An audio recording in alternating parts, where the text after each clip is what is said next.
आहो भी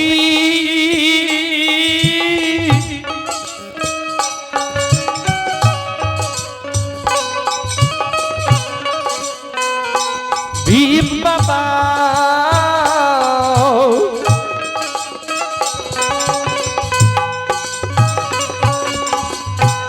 आहो तोरा तोरा ला जिया हो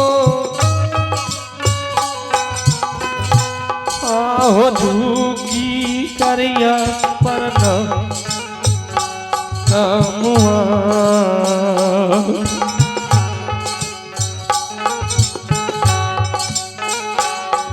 ए होया जू दुआर पे हो भी बाबा बाबू हाँ बाबा की नाम छे बाबू तोर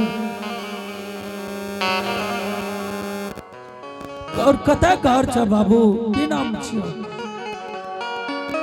और बाप के की नाम छे और मम्मी के की नाम छे बाबू? ए हो बाबा हाँ तू हमर नाम पे कान पूछे छो। हाँ बाबू। ए हो हमर नाम लागइए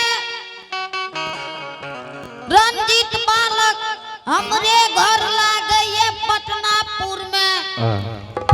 हाँ ए हो हमरे पिताजी के नाम लागइए हरिडोम, हमरे माता के नाम लागइए चिरंत माता। बाबू हाँ तोहर माता के नाम सती हरिण्या और पिता के नाम हरिसेवक जी, और तोहर नाम हमर नाम रंजीत बालक। रंजीत बालक। हाँ बाबू हे हो बाबू रंजीत बाबू, हाँ बाबा तोरा द्वार पर बाबू 7 दिन 7 रात के भूखल लिए बाबू, और हमार शरीर डोल डालिए बाबू। अब लागे छे तोरा द्वार पर हमार प्राण न बचते बाबू।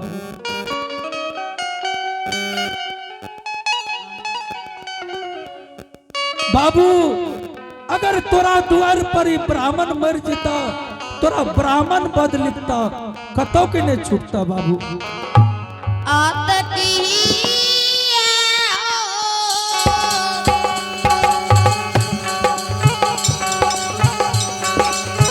हे हो बोलिया,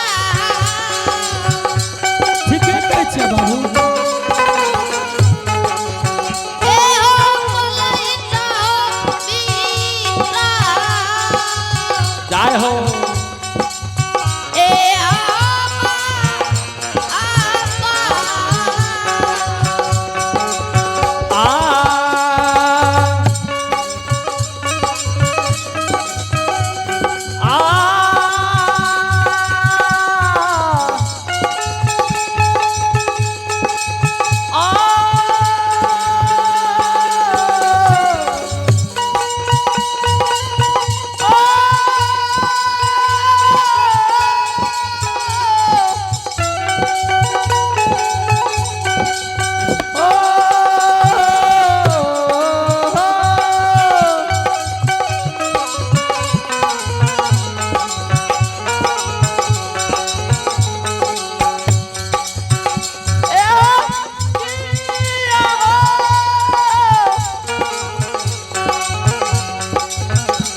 ए हो बोलिया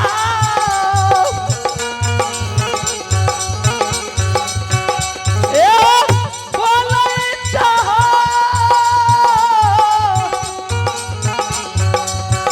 बीर बाबा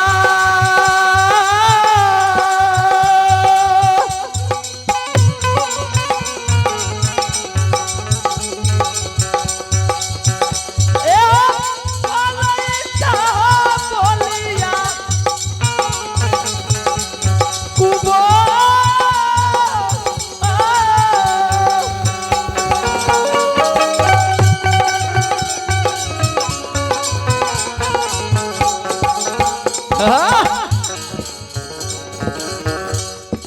बाबू हाँ बाबा हम ठीके कहै छियै बाबू। बाबा अपने एहन वचन नहीं बाजियो, हमरा यहाँ बताबियो कि अरबा अरबन कहबै कि दह चूड़ा बाबू रंजीत कि शंकर लड्डू मिठाई खेबो, हमरा बताबो हमें लाख के दै छियो। बाबू तोहर माँ बाप कहाँ छ बाबू? ए हो बाबा हमर माँ बाप नहीं है घर पर, ई कम चीर के हमरा एको रखबारी बना देलकै यो। हाँ ए ओ माँ बाप गेलैये सुजागन बाजार सुप्ती मनी बेचैले। बाबू रंजीत हाँ तोहर माँ बाप के ला सुजागन सुप्ती मोनी बेचेला हाँ बाबा बाबू हाँ तोरा द्वार पर अब लागे छ हमर प्राण नहीं बचता बाबू। तोरा ते कहे छियै बाबा जे छी भोजन करबा बताबा। बाबू तोरा हाथ से ए गुरु महाराज के भोजन नहीं लिखे छे बाबू। किया बाबा हमरा हाथ में कोरियागा फूटल छै न बाबू न तो ए गुरु महाराज के भोजन लिखे छे तोरा माँ बाप के हाथ से बाबू। हम तोरा हाथ से भोजन नहीं करवा बाबू। ए हो बाबा ई जे देखै छ एक कम के लारल जो जदी ए में से एको गो कम चोरी भए जेतै। बाबू जा तू सुजागन बाजार तू अपना माँ बाप के बोले लाबो बाबू। जितना तोरा द्वार पर कैम छीलन मोठन लारल छ ओकर हम रखवारी करबा बाबू। ए हो बाबा हाँ कि तू चोरबे वाला त बाबा नै छ हमरा भेज देबो तू एने लेके चल जेबो। न बाबू जब तक तू न एबा बाबू तोहर द्वार हम न छोड़बा बाबू। ए हो बाबा कौन ठीक छै तू ये मंगुरा लाबा वो मु लेके चल जेतै। हे हो बाबू अगर एको गो कैम चोरी है तो हम तोरा जोरा लगा के देबा बाबू।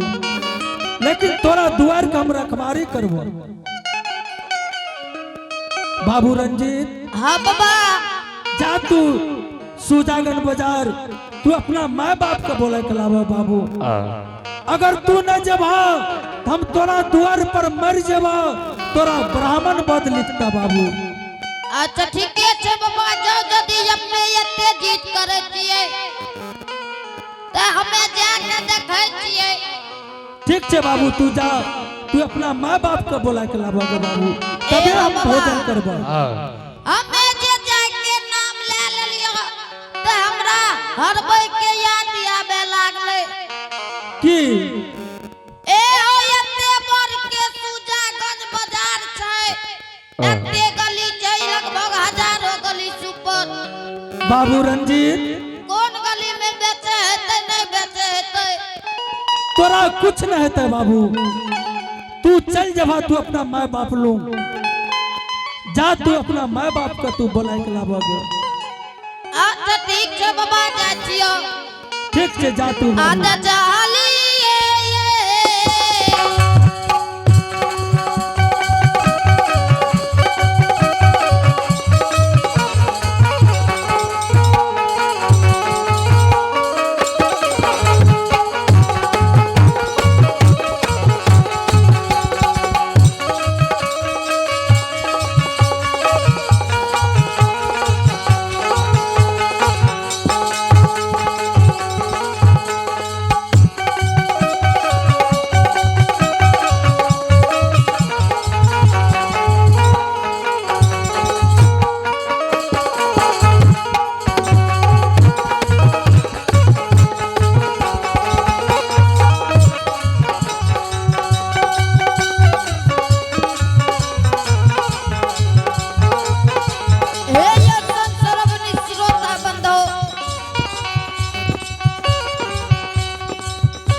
हेलो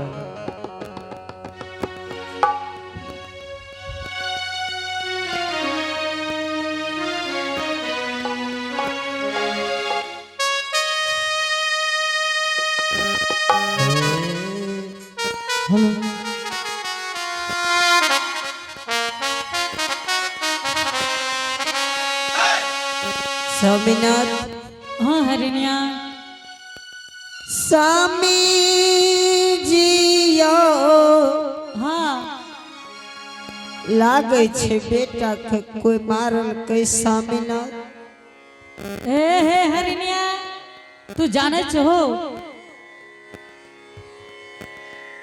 कि संसार में तोरे टा बेटा नहीं छो हरिनिया स्वामी हाँ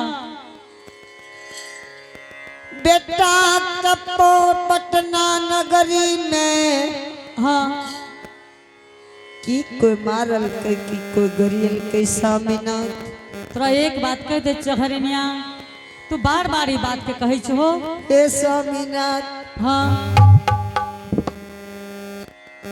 बेटा दरबार मारने यो तू बात का मान जा हरिनिया कि संसार में माँ के पुत गाय के पुत अनेक अवतार लेने ये तू स्वामी जाने छो ने दोसर के बेटा रहती तू बात के क्या न माने छो हरिनिया हे हरिनिया हे संसार में बहुत एहन माय के पुत गाय के पुत अनेक अवतार लेने छे रंजित संसन बहुत बच्चा बजावे वाला ये हरिनिया स्वामीनाथ हाँ हरिनिया कोई खकेला स्वामियो हाँ छाती में सैन मारे ये स्वामी तोरा यह सब बात रह गया बाकी तोरा जब हम कहे छिया कि हरिनिया संसार में बहुत एहन आदमी बसिया बजावैया तू कह छो हमरे बेटा बसिया बजावैया स्वामी देखो कुछ दूर में बेटा हमर दरबार मारने आबैया कि नहीं हे हरिनिया तू अगर बात का नहीं मानबो हरिनिया तो ठीक छे सुजागन बाजार से चल जेबे स्वामी हाँ हरिनिया बेटा दरबार मारने माँ माँ पुकार करने आब रहल छे स्वामी हे तू क्या न माने छो बात के आग के लहर स्वामी हाँ पानी से बुझा जाइए तू नहीं मानबो की कोई के लहर स्वामी दुनिया में नहीं ते जल जाइए तू ये सब बात के छोड़ दो हरिनिया डाला दौड़ा बेचला तकर बाद चलबे अपना भवन के स्वामी हाँ बेटा लागइए दरबार मारने स्वामी आब रहल है हाँ गे माई पूता